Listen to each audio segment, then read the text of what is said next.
Hello everybody, and welcome back to OMB Reviews. I am the critic, who is a cynic. Hope we're doing well, and today we're going to be talking about the Oscars. No, I'm just kidding. Honestly, who gives a damn about the Oscars at this point? It's kind of cool to see Steven Soderbergh as a producer on this one, but let's just be honest, it's completely useless. No, today we're going to be talking about our boy Christopher Nolan, and also one of my all-time favorite directors, Denis Villeneuve, and their thoughts on the recent HBO Max move to put all of their movies for 2021 on HBO Max for an entire month at the same time it is in theaters, and why they think that is a terrible idea. But before we dive into this news, please smash the like button, hit the subscribe, and also share this video with anyone that you think might find this content interesting or entertaining. So let's go ahead and start off with Deadline's article talking about Christopher Nolan here, who says very clearly that he thinks that HBO Max's plan is terrible. Christopher Nolan slams his tenant studio Warner Brothers over HBO Max Windows plan. Christopher Nolan, who was doing consumer press interviews today for the DVD release of Tenet. It's amazing how it's the DVD release and not the 4K release or the Steelbook release or the Blu-ray release. By the way, I did pre-order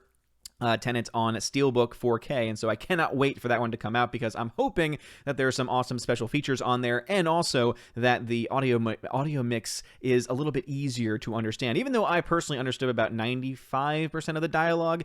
Just for the people that did see it and did have issues understanding the film, I'm hoping that this release is a way for them to see it again through new eyes, being able to actually understand what was being said. But he goes on. He was asked about the movie's film studio, Warner Brothers, and their recent radical Windows plan to drop their entire 2021 slate both in theaters and on their struggling frosh streaming service HBO Max at the same time. It was a move last Thursday that blindsided both film co-financiers and talent, leaving them irate. Yes, in fact, one of the studios, as I mentioned in a previous video on the channel, is actually looking to potentially block them from doing this. Now, I don't know whether they actually can legally do this or not. But one of the major studios, specifically behind Dune, that had basically financed about 75% of Dune, did not know about this until maybe about an hour or so beforehand and had no say in the matter. And so apparently they have issued legal documents towards Warner Media. So it'll be interesting to see what happens with that and if they're able to do anything. I do talk about that a bit more in another video on the channel. But anyway, from Christopher Nolan on this issue. Some of our industry's biggest filmmakers and most important movie stars went to bed the night before thinking they were working for the greatest movie studio and woke up to find out they're working for the worst streaming service, said Nolan in a statement, kicking HBO Max in the teeth. Holy crap. Nolan is just spitting fire here. Wow. I actually, it's funny because I tend to read a little bit of these articles so I have some idea of what it's about, but I tend not to read the entire thing beforehand because I like to give my initial reactions to things, and that's the first time reading that quote, and holy crap, Nolan is just, oh man, that is seriously, they say kick in the teeth, that's a kick in the tush. More likely. Again, you go to sleep thinking you're working for the greatest studio to wake up working for the worst streaming service, which is awful. By the way, HBO Max, if you want to be a slightly better streaming service, you know what you can do? Release yourself onto Roku. Quit this squibble and quibble that you're having with them and get your service on Roku. It shouldn't be that difficult. All right, I've said this several times already, and I'm going to keep on saying it until it happens. Warner's and Exhibition rushed to reopen movie theaters during the pandemic for Tenet. Really rushed? I wouldn't say that they rushed. I said that they were trying to open theaters back up, with Tenet being kind of the starting ground, but because none of the rest of Hollywood followed suit, Tenet was not really able to go much of anywhere, and so that's more so on Hollywood than it is on the pandemic. Some industry sources believe the move was premature during the pandemic, especially with box office capital New York and LA closed, as well as other markets, with the $200 million spy noir thriller seeking lackluster results of $360 million, 32% less than Nolan's previous World War II feature, Dunkirk. Well, again, that is still pretty good in the midst of a pandemic when both New York and Los Angeles, really New York and all of California, are closed. Keep this in mind. It's 32% less than Dunkirk, and yet two of the states that provide the vast majority of the money for the U.S. release of film were both closed. So I think that actually speaks to how hungry people were to go back to the theater. And really, what we should do is point out to Andrew Cuomo, governor of New York, and Gavin Newsom, governor of California, that you are both idiots who have no idea what you're doing and are acting like complete totalitarians and basically killing your industries, not just your restaurants, not just all your smaller businesses, but even your bigger industries like Hollywood. which is interesting because California is now allowing Hollywood to continue on and build its tents and to build food tents while at the same time shutting down restaurants for being able to have outdoor restaurant eating, which makes no sense, and it's completely hypocritical. And of course, I've been very vocal about this. If you want to hear more of my political thoughts, check out my second channel, the OMB report. You can find a link to that in the description of this video. But it is still relevant to this story, though, because obviously this is having a huge impact on just the theater-going experience in general. It's killing movie theaters, and I think Nolan recognizes that this is going to have an even worse impact on movie theaters because it's going to lead to many of them having to shut down. And now I know a lot of people are okay with the corporate movie theater structure, like AMC's and Regal shutting down, but keep in mind that if those places shut down, it's not that you have a bunch of independents that can just pop up, because everyone's hurting from this pandemic, right? Everyone's hurting from these crazy shutdowns. And so therefore, all you're going to have then is a void of theaters and accessibility to these theaters. And if you still love movies like I do, again, maybe you've gotten to the point where you're just over it, you're over Hollywood, you're done with it. And I understand that perspective. But for those of us that love movies, we look to this story and we look to what's going on here and we look to it as just a death knell, especially for specifically the US market. If we're talking about overseas, keep in mind that those theaters are pretty much open. Look to Japan, right? They're doing crazy well. They have a movie that has come out during the pandemic that is going to be the that right now is the second highest grossing film in Japan. That's Demon Slayer. And it actually has a good chance of surpassing the highest grossing film there, which is Spirited Away, which is one film that most people consider to be one of the greatest animes of all time. So I think that to say at this point that this industry can't survive or can't do well is it's just stupid. And again, I think that makes the best point to be made from this is the fact that Tenet only made 32% less than Dunkirk did with both California and New York closed. I mean, people keep saying, oh, well, everything, the future is, I have one guy that every single video I make, it's always, the future is the East is the way. It's like, I wouldn't really go that far, but I will say that they at least are allowing their theaters to remain open and are at least, moving forward with their lives, unlike us, which is like, oh, no, we're just shut everything down, which is getting ridiculous here. But anyway, that was just an amazing quote from Nolan. I'm trying to see if there's any other quotes here from Nolan, because let's see, the 2021 slate per Nolan is, quote, is meant to be out there for the widest possible audiences, and now they're being used as a loss leader for the streaming service, for the fledgling streaming service, without any consultation. So there's a lot of controversy. It's very, very, very, very messy. That's a lot of varies there, Christopher Nolan. A real bait and switch. Yeah, it's sort of not how you treat filmmakers and stars and people who these guys have given a lot for these projects. They deserve to be consulted and spoken to about what was about to happen about their work. And again, even if you are critical of Hollywood like I am, I do agree with this, right? If you have these contracts with these actors and with these studios and you just act on your own to try and boast your own service, I mean, there is a real problem with that, right? And there might even be a legal problem with that too, especially if certain deals were dependent upon these wide releases into theaters. And again, I know not everyone agrees with me on this point, but I think Nolan is just spot on here, and I love how he's just totally kicking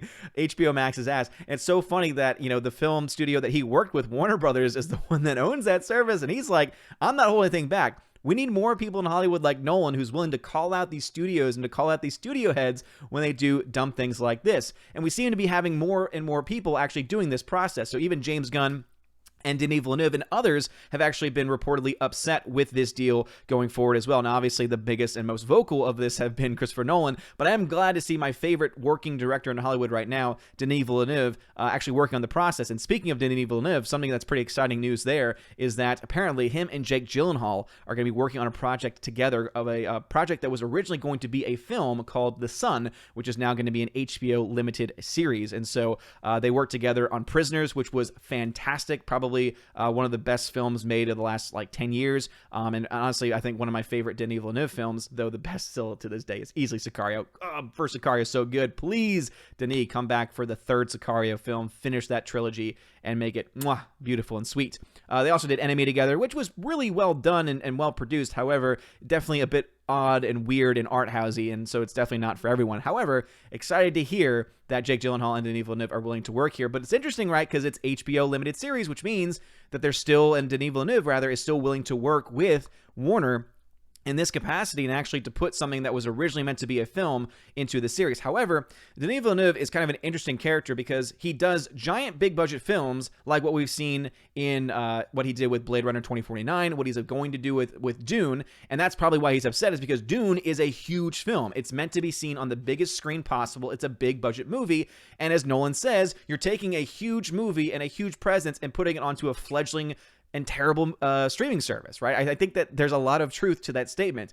The Sun, on the other hand, based on what I also know about Denis Villeneuve, is that he also likes to do smaller projects like Enemy, right? Smaller, lower budget that's more meant for the smaller screen, like an HBO limited series in this capacity. So I'm actually very excited to find out more about The Sun as it goes forward. And just to read a little bit of this, it says here that Deadline reports that Gyllenhaal and Villeneuve have spent years trying to find their next project together. Gyllenhaal first came across the book and sent it to Villeneuve, who agreed to develop the adaptation dating back to the actor's days working on the Boston Marathon bombing Stronger. While the pair originally aimed to adapt The Sun into a feature, the script writing process convinced them that a longer story format, a la a limited TV series, would be better suited for the material, which is really cool to see these two working together. When we talk about actors, Gyllenhaal is definitely, I think, one of the best working actors in Hollywood. Villeneuve, one of the best working directors in Hollywood. Having them come together is always magic. And if you've never seen either Prisoners or Enemy, I do recommend them both, though Prisoners definitely a lot more so. But what are your thoughts about this news? So obviously, Nolan is just totally destroying HBO and is totally destroying Warner Brothers with this.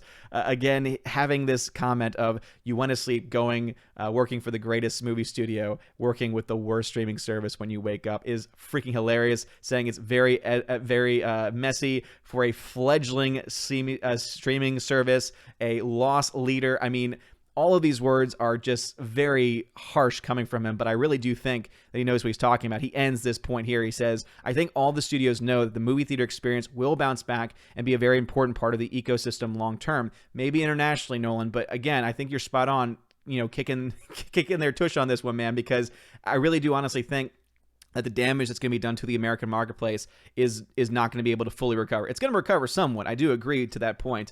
But to fully recover and to be the big American box office like it used to be, I don't think that's going to happen, because I think you're going to have way too many theaters that shut down. Just look at the fact that you've had about a third of small businesses in just New York alone and New Jersey that have shut down, and many of them have shut down permanently. And look just across the country, I imagine that you'll probably find at least a third of all businesses across the country, which would include a lot of theaters, will probably also close permanently as well. And no matter what you can guarantee through government bailout through the taxpayer, which again is ridiculous because they wouldn't need it if they were allowed to remain open and if studios were actually putting their movies out into the theaters.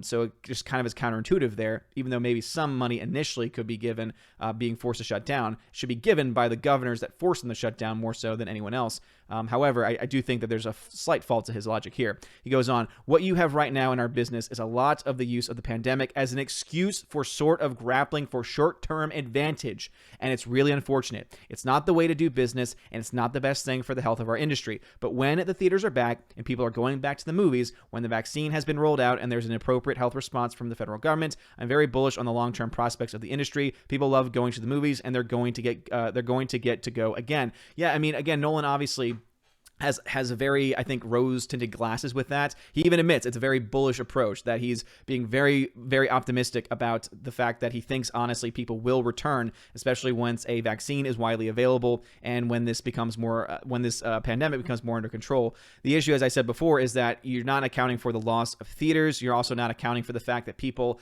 are now trained to just watch content at home. And if HBO Max and other studios do these things, rather Warner Brothers and other studios do what they're doing with HBO Max and put their movies onto their streaming services and basically get people used to just watching content at home, even once people are fully allowed to do whatever it is that they want, which they should already do because we live in a free country, or at least I thought we did, that people are still going to be, a lot of people are still going to be so trained to say, oh, I'll just wait until it comes out on HBO Max, or I'll just wait until it comes out on Netflix or Disney Plus, or name any streaming service, right? And I'm sure other streaming services might even pop up in the meantime. But I do think that Nolan is being very, very optimistic here. I'm more of a cynical person.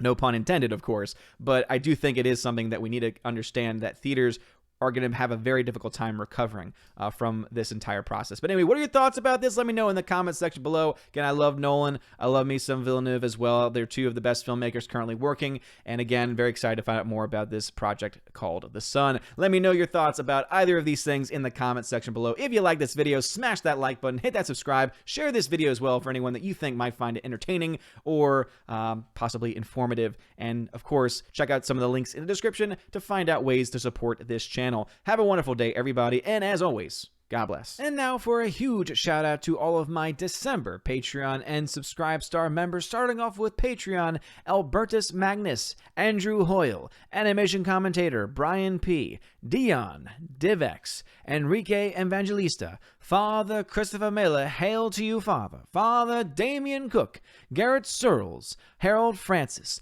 The Hunky Chunky Funky Monkey, Inflamed Wood, It's a Trap Productions, Jason Clark, Jacob Juice, Jay, Jeffrey Toon, Jonathan Carney, Kenneth Cameo, Laura Story, Mad Mitch Dunaway, Mike Jackson, Mr. Peabody and his evil twin with the beautiful hair, On to June, Orange Hat Reviews, Out of Step with Reality, Outpost Dyer, Riff Magos, Rosetta Allen, Steve Glasker, Miss Martin Muses, also known as Teresa Martin, Theodore Bendon, Tina Bogend, Tina B, and the Modern Major General, Laura Story. Gotta give you that shout out for that one time that you were doubled up. Thank you very much for being my Patreon members. And now a huge shout out to all of my December Subscribe members we have over there with Stand For, Perpetual Punster, Robert Revo, Mr. Roy, Glinzer, Darkstar 57, J. Alex McCarthy Jr., US 888209 Fast, Dean Heiss, J-Rod the Beer Guru, Nevadan G. Adams, and ZK Man. Thank you all so much for being my Patreon and Subscribe members. If you want your name shouted out at the end of every video and live stream on the main channel, please consider joining over on those platforms. You can also get access to things like exclusive giveaways of 4Ks, Blu-rays. If you want a DVD, I guess you could also get a DVD as well, digital codes, and of course, you get to possibly join me on the channel once a month for the Chosen of Valhalla live stream and access to an exclusive podcast featuring John the Flick Pick Flickinger, where we have a lot of fun talking about movies and tons of other random things. Anyway, if you want to support these things, check out the links in the description of this video. And also, please consider joining my other channel, the OMB Report, where I talk about not just movies like I do over here, but I focus more so on politics,